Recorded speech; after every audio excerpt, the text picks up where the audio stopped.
You have to try the Cinnamon Swirl Crunch Cake. It's easy to make, and chances are you already have all the ingredients you need in your kitchen cabinet right now, and it's delicious. Oh yeah. My God, what did you eat? Start with 1 stick of softened butter, 1 cup of sugar. Yeah, anyhow. Let's add 2 eggs, 1 cup of milk. Much better. Now add 2 cups of flour, baking soda, baking powder, and some salt. Mix that all together thoroughly.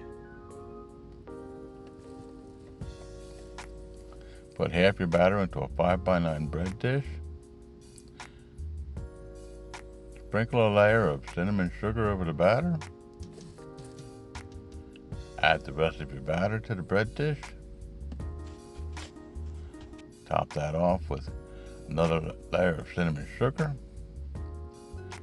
Add 2 tablespoons of melted butter over the top.